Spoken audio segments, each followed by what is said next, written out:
Financial markets పై పట్టు సాధించాలనుకునే వాళ్ళు Revanth conduct చేసే వెబినార్ కోసం ఈ నెంబర్ కి కాల్ చేయండి. నమస్తే, వెల్కమ్ టు సుమన్ టీవీ. నేను విష్ణు. ప్రస్తుతంతో పాటు ప్రముఖ స్టాక్ మార్కెట్ అనలిస్ట్ రామచంద్రమూర్తి గారు ఉన్నారు. వారితో మాట్లాడదాం. సార్ నమస్తే. సార్ రామచంద్రమూర్తి గారు. నమస్తే అండి విష్ణు గారు. రామచంద్రమూర్తి గారు, నిఫ్టీ ఐటీ నుంచి ఒక 3 to 5 ఇయర్స్కి లాంగ్ టర్మ్ ఇన్వెస్ట్ చేసుకోవాలనుకున్న వాళ్ళకి ఎడ్యుకేషన్ పర్పస్ కొరకు, ఇన్ఫర్మేషన్ కొరకు మాత్రమే కొన్ని స్టాక్స్ ఏదన్నా ఉంటే ఒకసారి మాట్లాడుకుందాం. డెఫినెట్గా అండి.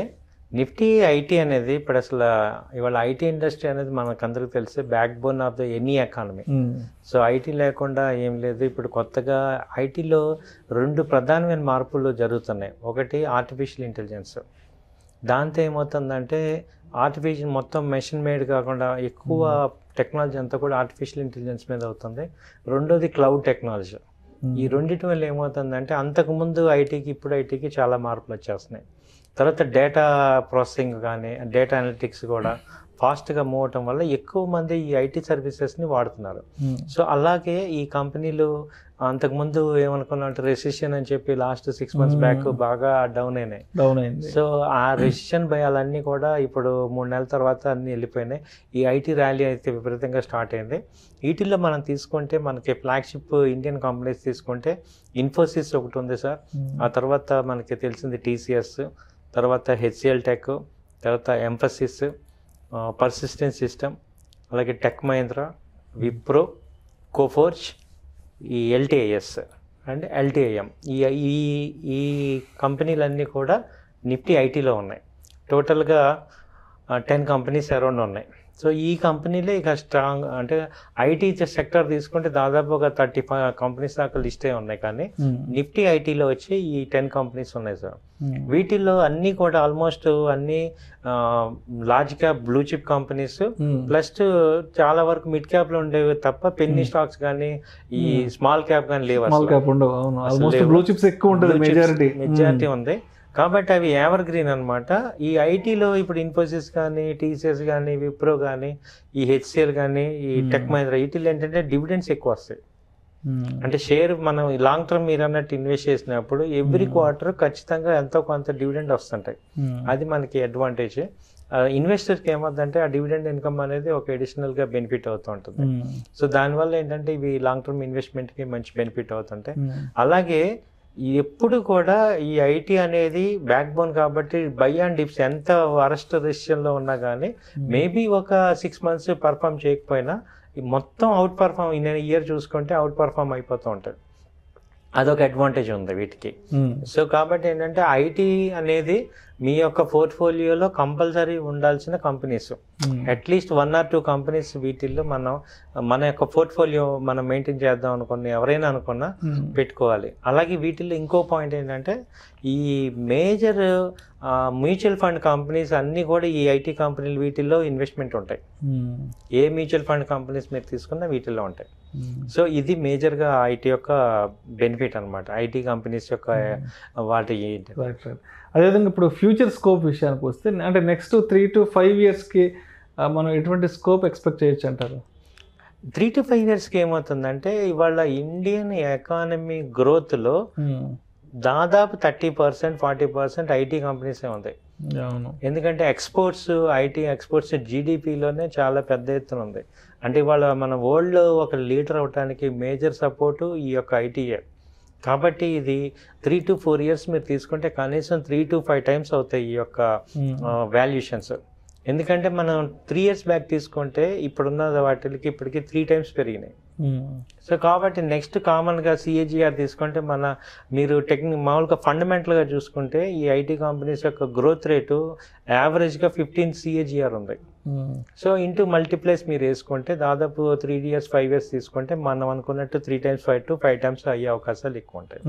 So at the same time మనం కాషియస్ చూసుకోవాల్సింది ఏంటంటే బ్యాలెన్స్ షీట్స్ మనం చూసుకోవాలి రెగ్యులర్గా. వీటి ఏ కంపెనీస్ పర్ఫార్మెన్స్ ఎలా ఉంది అంటే మనం ఇన్వెస్ట్ చేసేయండి అని బ్లైండ్గా మనం ఏమి చూసుకోకుండా మనం ఇన్వెస్ట్ చేయకూడదు. ఏ కంపెనీస్ యొక్క బ్యాలెన్స్ షీట్స్ ఎలా ఉన్నాయి, వాటి ప్రాఫిట్స్ పెరుగుతున్నాయా, ఇవి కొంచెం మనం ఎడ్యుకేట్ అవ్వాలి. ఆ ఎడ్యుకేషన్ అయ్యి మనం ఇన్వెస్ట్మెంట్ చాలా మంది మీరు ఎక్కువసార్లు చెప్తుంటారు ఇది ఎడ్యుకేషన్ పర్పస్ అని.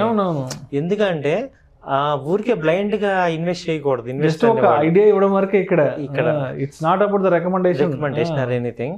అయితే ఇక్కడ మీకు ఇది ఒక సక్సెస్ఫుల్ గా మనకి ఇన్వెస్ట్మెంట్ లో రిటర్న్ రావాలంటే మన సైడ్ నుంచి గ్రౌండ్ వర్క్ ఉండాలి. అసలు ఏ కంపెనీలో పర్ఫార్మెన్స్ ఉందా లేదా అనేది మనకి ఎవ్రీ 3 months ఒకసారి ఈ యొక్క బ్యాలెన్స్ షీట్ చూడటం అనేది అలవాటు చేసుకుంటే ఈ ప్రాఫిట్ లాస్ స్టేట్మెంట్ ఈ కంపెనీలో స్ట్రెంగ్త్ ఉందా లేదా అని తెలుస్తుంది. అలాగే ఈ యొక్క కంపెనీస్ ప్రాజెక్ట్స్ ఏమున్నాయి, వీటి యొక్క ఎంప్లాయీస్ ఎలా ఉన్నారు, వీటి యొక్క ఎక్స్పాన్షన్ ఎలా ఉంది, ఇవన్నీ కూడా మనం ఒక ఓవర్వ్యూ చేస్తూ ఉండాలి, మానిటరింగ్ చేసుకోవాలి. దానివల్ల అప్పుడు మీకు అసెట్స్ బిల్డప్ అవుతాయి. సో అది ఇండస్ట్రీ స్కోప్ తీసుకుంటే మాత్రం ఈ యొక్క ఐటీ కంపెనీస్కి నెక్స్ట్ 5 years చాలా ఎక్కువ స్కోప్ ఉంది సార్. సో అది తర్వాత ఇంకొక మేజర్ పాయింట్స్ ఏంటంటే ఏ కంపెనీ అయినా వరల్డ్లో ఇవాళ టాప్ కంపెనీస్ అన్నీ కూడా వీటితో కొలాబరేట్ అవుతున్నాయి.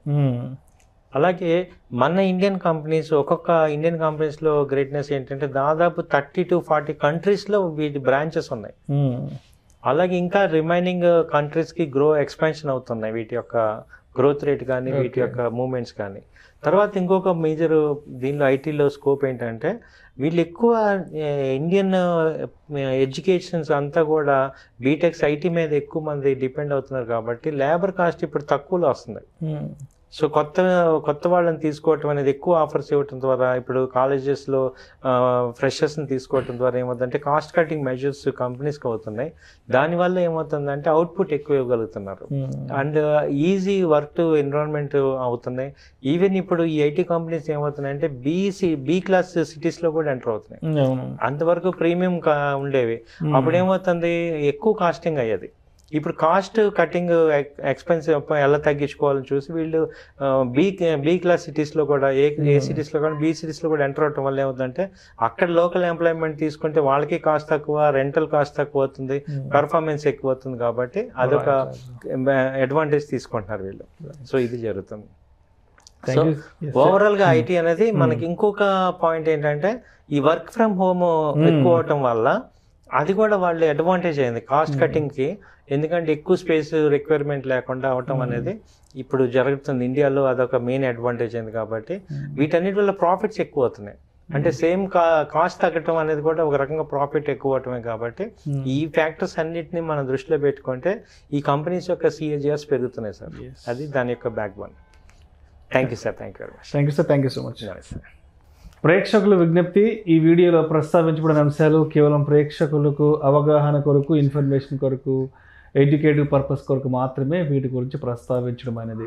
పెట్టుబడులు పెట్టే ముందు మీ అడ్వైజర్ని సంప్రదించి మాత్రమే తుది నిర్ణయం తీసుకోగలరని మా మనవి. నమస్తే.